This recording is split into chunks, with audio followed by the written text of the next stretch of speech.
we read about Jesus taking Peter and James and John up the mountain. And again, it's one of these epic readings. We've heard it 1,000 times.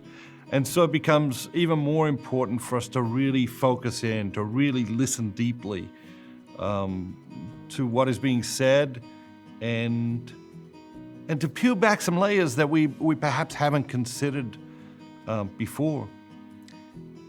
We're talking about the lives of the saints, and one of the things that the lives of the saints teach us is that if you look at the whole arc of their lives, or if you look at the whole arc of their spiritual journey, you realize that there are certainly these mountaintop experiences, but for the most part, we live in the valley, or we live in the valleys. And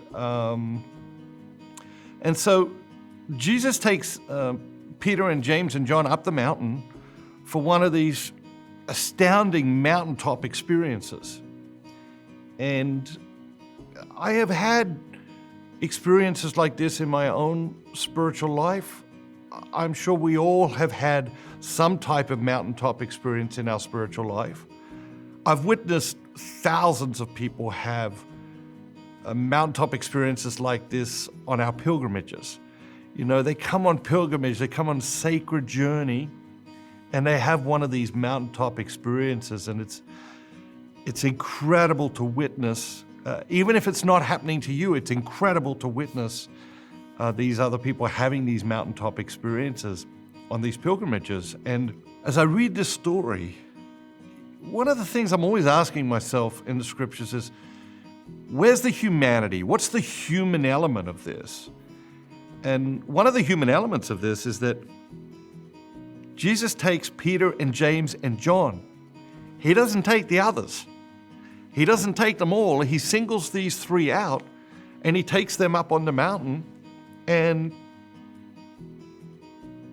you got to ask yourself, how did the other disciples feel about that? What was the conversation that night at dinner? Did any of them ask Jesus, hey, Jesus, why didn't I get to go? Did any of them ask, well, Peter, why did you get to go and we didn't get to go? Did that conversation take place? In our culture, with the erosion of character and sort of the rise of gossip, one of the things I think we have to be really careful of is when good things happen to other people, are we happy for them?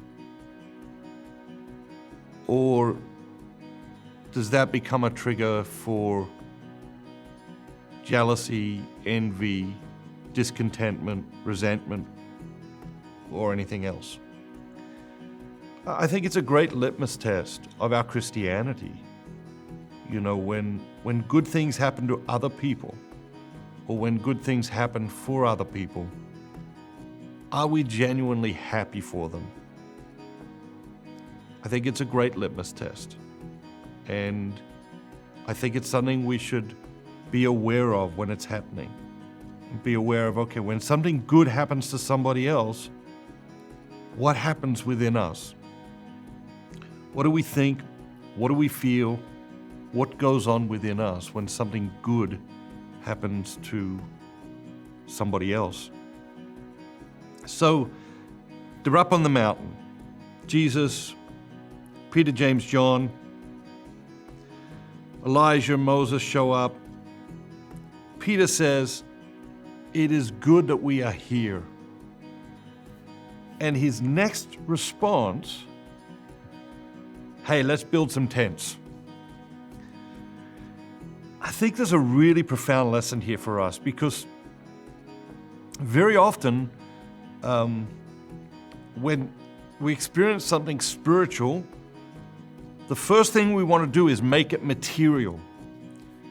Very often when we experience something incredible, the first thing we want to do is to materialize it. We see this with travelers. One of the things I always talk to the pilgrims about on pilgrimage, usually at the beginning, and if I'm not traveling with them, I usually send them a message, is, You got to decide, are you going to be a pilgrim or are you going to be a tourist? And Peter's being a tourist here. It's like, let's build some tents. Let's get some souvenirs. Let's materialize this spiritual experience. And of course, Jesus doesn't even respond to that because the experience becomes even more powerful. We hear the voice of God the Father. This is my beloved Son in whom I'm well pleased. Listen to him. Are we listening to Jesus? Are you listening to Jesus? When's the last time you really turned to Jesus and said, all right, Jesus, what do you think? What do you think I should do in this situation? What should I be thinking about this situation or opportunity or experience or circumstance? What do you think, Jesus?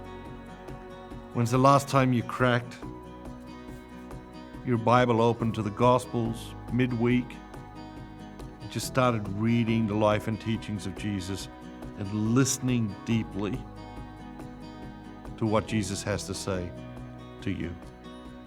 Because he has a message for you and for me every single day of our lives. The question is not, is Jesus speaking to us? The question is, are we listening?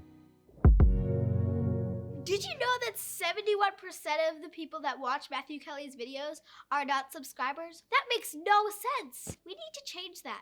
Subscribe today. Hit that subscribe button, smash that like button, and turn on those notifications so you never miss out on another great video ever again.